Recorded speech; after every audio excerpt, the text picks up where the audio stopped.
production of Broad and High is funded in part by the Greater Columbus Arts Council, supporting arts, advancing culture, and connecting the community to artists, events, and classes at columbusmakesart.com. And PNC, committed to Central Ohio, for the achiever in you. This time on Broad and High. A local knitter goes to crafty lengths to find his luxurious yarn. I found that if you buy a sweater and you take it apart, you've got, for the most part, pretty good yarn to work with. There is the sleeve of the sweater. And we follow a photographer who captures Kodak moments with her perfect family. This and more right now on Broad and High.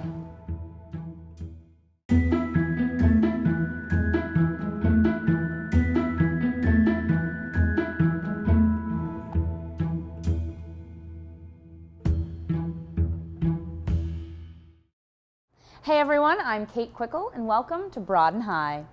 Most new knitters start out by making a scarf. The first thing E.J. Jones ever knitted was an Irish fisherman's sweater. Both unconventional and frugal, and always up for a challenge, he sources his fiber from thrift store sweaters and then upcycles the yarn into new items, such as hats and blankets. Some might know this German Village area resident as E.J. Jones, others simply as the man who knits. I am E.J. Jones, and I am the man who knits.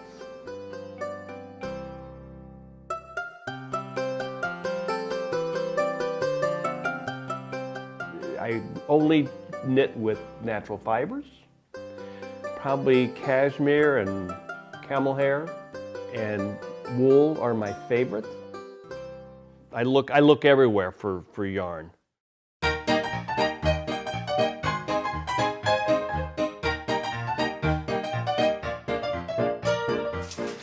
Next spot is women's sweaters.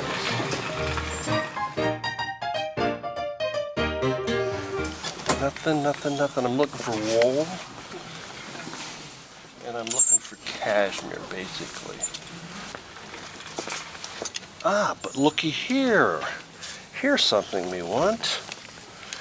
Let's see, this is 100% cashmere, and it's half price, and I can use that, the back, and I won't use the front, but I can use the back there. So that goes in the cart.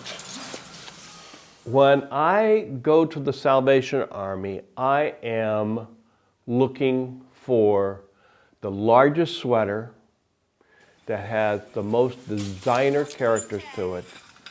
That is cashmere. Well, here's one. Wow, I got a son, 1980. Got a big hole in it, but I can use that.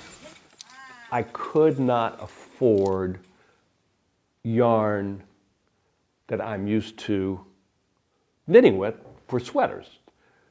The yarn's very expensive, and I found that if you buy a sweater and you take it apart, you've got, for the most part, pretty good yarn to work with. So being retired and on a limited income, like I am, this is what I had to return to. And you see, it only takes me an hour to 2 hours at most to take a sweater apart. And what I do to take it apart, I just take a little seam ripper and I just go in here and rip it apart. So the sleeve is off, and all I have is found the loose end, and what I do is put this on the ball winder and then just start taking it apart. As you can see, this goes pretty fast. We're just about done here. I like to get all the wool. If I'm going to pay 99 cents for a sweater, I'm going to definitely get all the wool I can. there is the sleeve of the sweater. The story of my knitting history starts, first time I was in Ireland. I was on business, and the people I was doing business with all had Aran sweaters on. And I said, oh, those are pretty. So I went and bought an Aran sweater for myself, fell in love with it. So I wanted to learn how to knit. And that was probably 15 years ago. Since then, I've knitted probably close, just a few less than 30 sweaters. I learned how to knit hats from a sweater that I had finished and had extra yarn. So I knitted a hat. This is a toque. This is the flat top. It comes from a chef's hat. It's T-O-Q-U-E. I am going to put it on to see what I feel like it or not. What do you think? As opposed to a rounded top, there is not one alike. They're all different. All made from recycled sweaters. I graduated from Ohio State, and I was in the wholesale beer and wine business for 30 years before I retired. I probably knit 4 or 5 hours a day. It gives me a reason to get up in the morning, and it keeps me busy. I used to express myself through wine. Now I express myself through knitting of hats.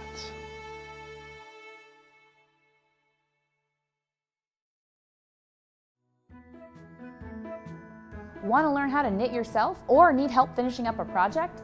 Check out the classes offered at Yarn-It and Haberdashery in Grandview.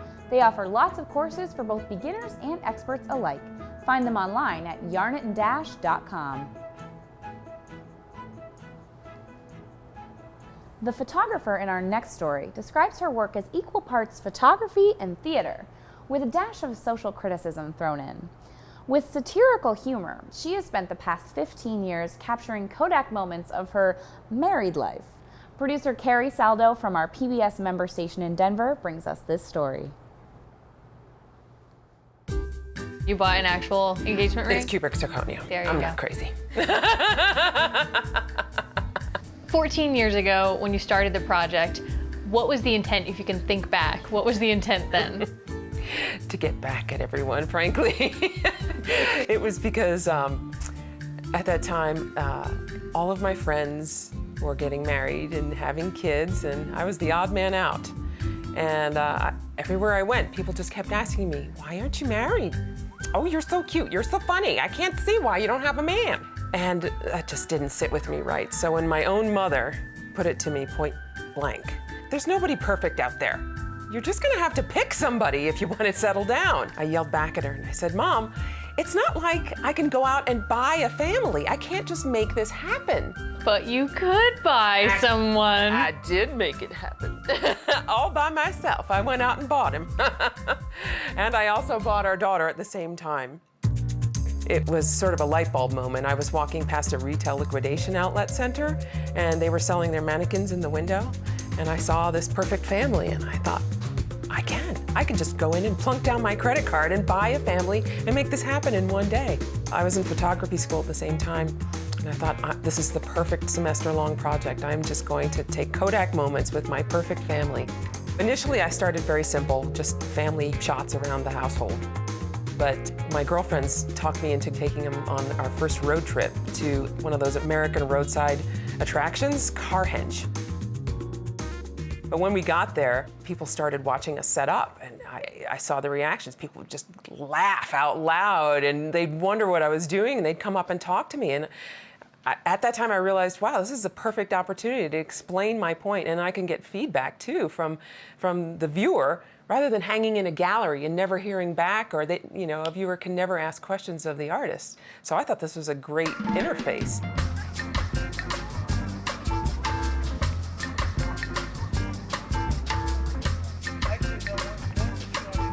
When I get there, I don't really know what's going to happen, but I have a general concept. So I frame up the camera on sticks, and kind of know what I'm going for.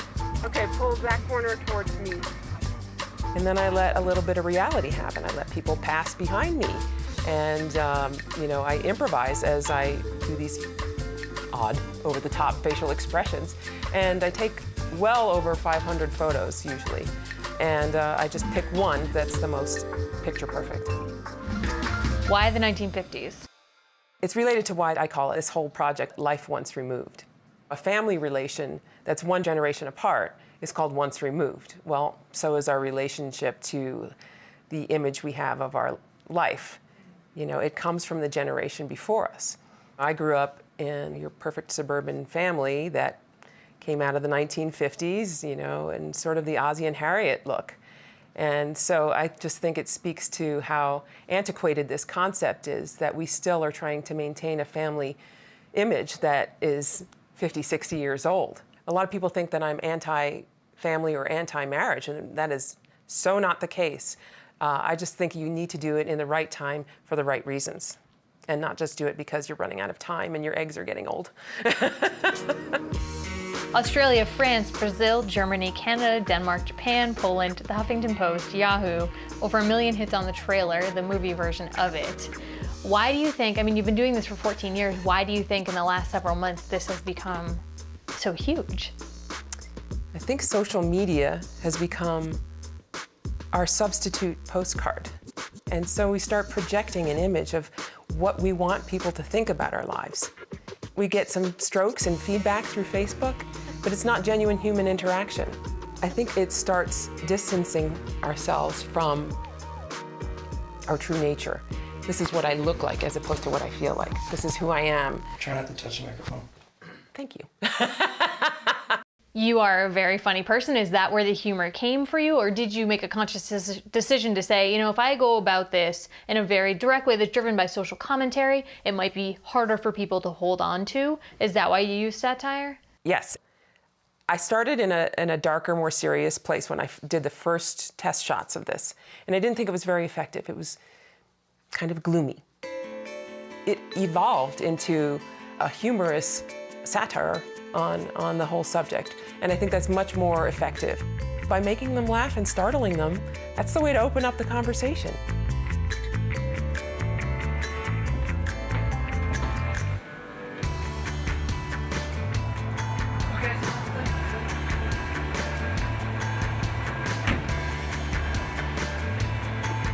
It takes an incredible amount of drive to make this really come together, but I think it's all part of the aesthetic and why I think it makes it into a stronger statement.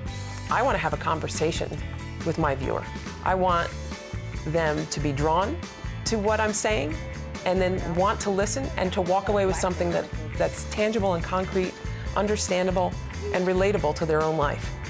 So that's why I use video and photography, because I think it's the medium that is most understandable for most people.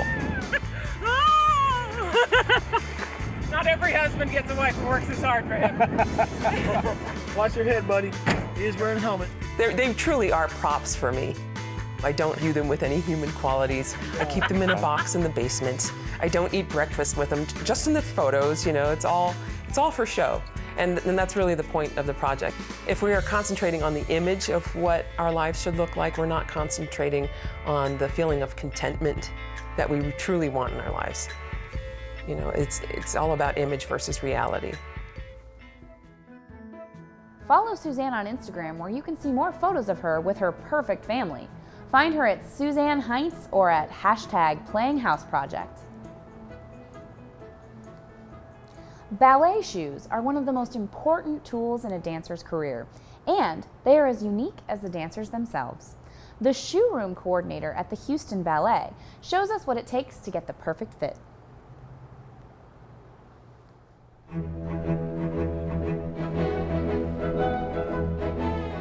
The shoes are a very, very big deal. It is the tool that the dancers need to do their job.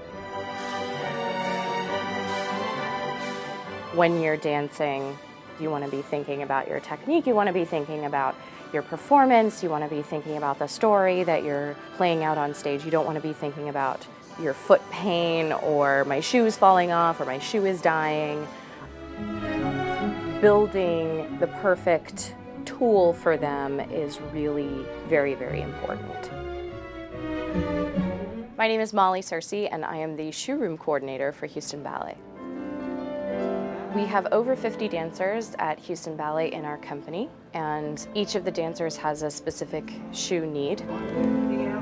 The women need custom shoes most of the time, custom point shoes. They are on their toes, you know, anywhere from 6 to 8 hours a day, 6 days a week. Hey, Molly. Hi. How's it going? Good, how are you? Good. We're always working to find the best shoe. My feet are 2 different sizes. I wear a 9.5 on my right and a 10 on my left. It makes getting shoes a little bit more challenging for Molly. Yeah, and this is too tight in here. Right, because I feel like bubbling out here. Maybe my toes are not quite on the floor either. Yeah. Like I can't feel the ground. Yeah, you're not all the way down. Yeah. And you're pushing over. For a ballet dancer, point shoes are like the most important instrument that you have. It's basically an extension of your body.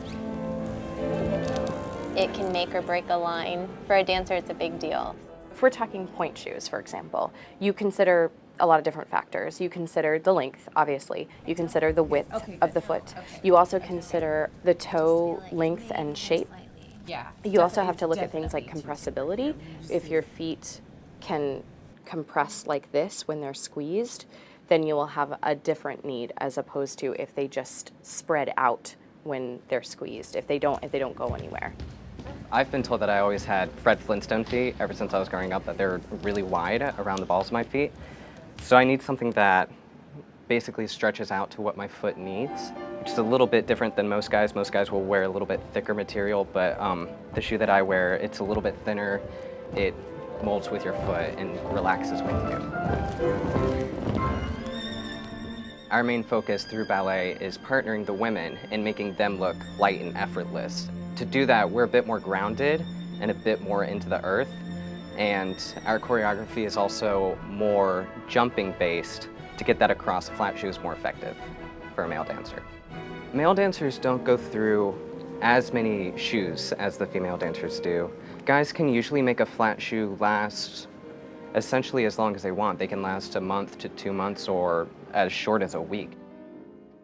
A typical pair of point shoes for us would be anywhere from 75 to 110, just one pair, and the ladies might go through 2 to 3 pairs a week. It depends on what they're dancing, it depends on how much they're dancing, and it depends on the brand of shoe that they're wearing. For different ballets, the choreographer might have a vision of what they want the costumes to look like, what they want the bodies to look like, and that starts with the movement and goes all the way into the costume to the end of the foot. For the men's flat shoes, we will dye them to match their costumes. And sometimes it could be just a slight variation where we need cream and not white. I love ballet so much. It is just the greatest thing.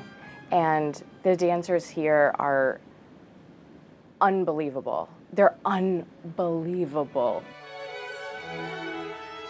They're unbelievably good and they're unbelievably dedicated. And every time I go and see a show, I'm so inspired. They make me want to do my job well.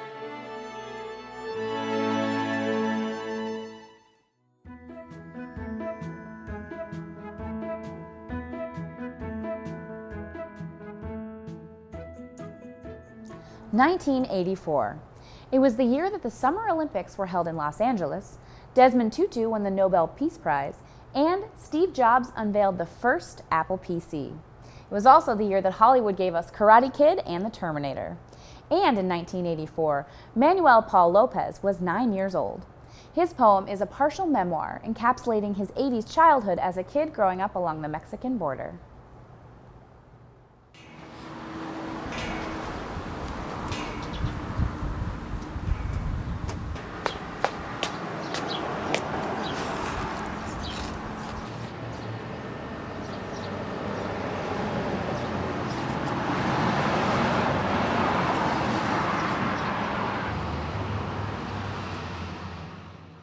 In 1984, I didn't read 1984 because I was really young and couldn't read that well.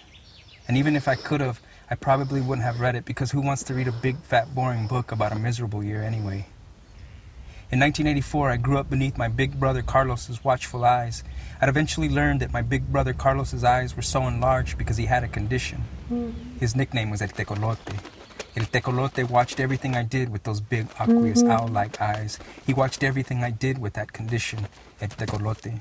In 1984, I didn't read Schopenhauer, even though I would eventually read Schopenhauer in high school, a time when I flexed my cerebral cortex like a Tony Atlas bicep because somehow I knew more than anyone did at my school, even though they didn't know it yet.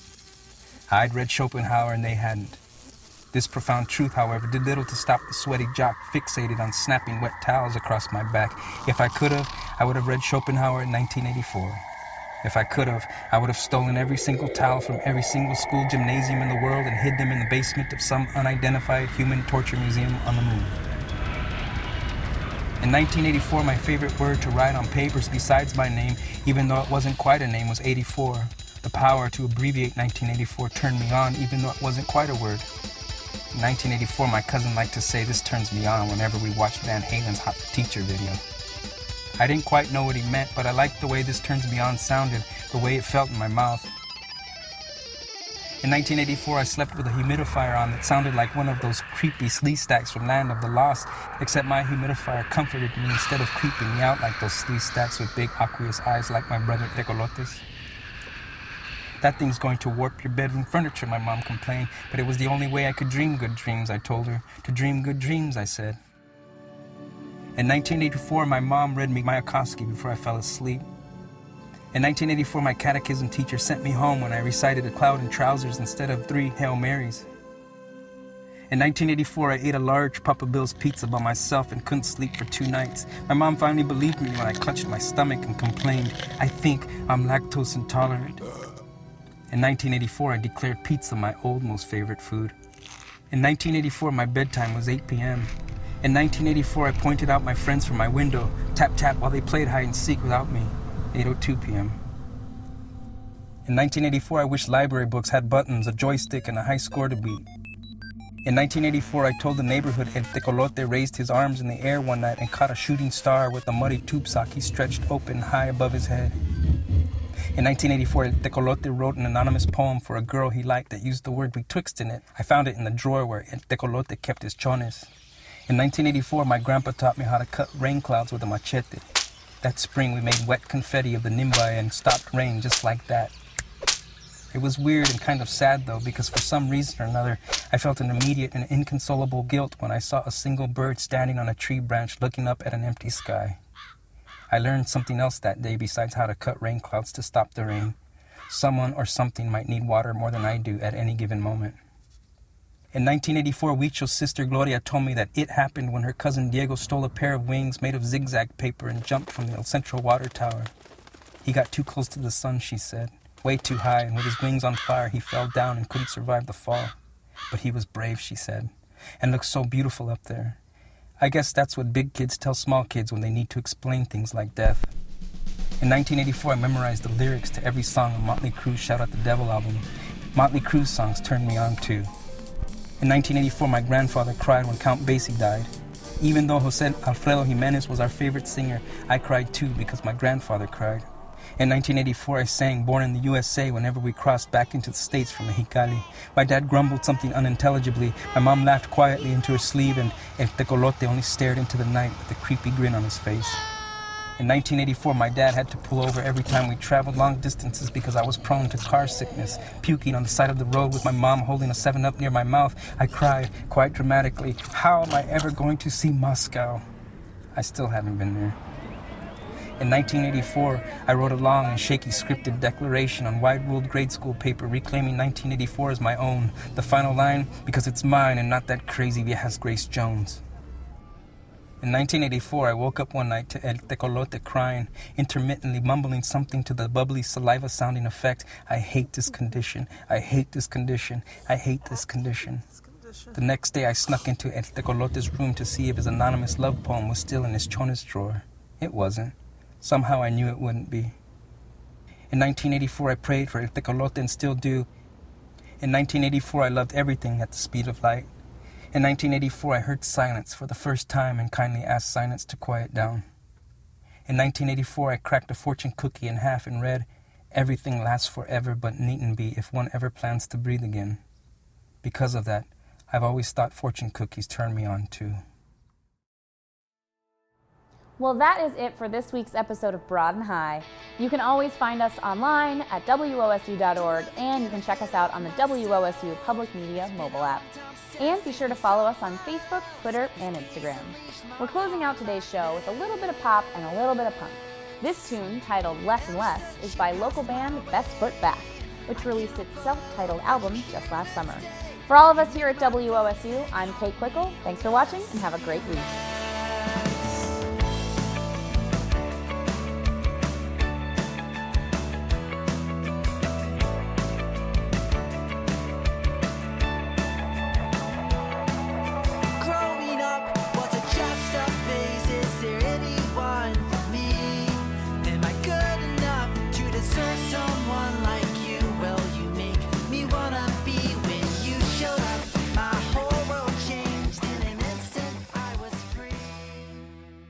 Production of Broad and High is funded in part by the Greater Columbus Arts Council, supporting arts, advancing culture, and connecting the community to artists, events, and classes at columbusmakesart.com. And PNC, committed to Central Ohio, for the achiever in you.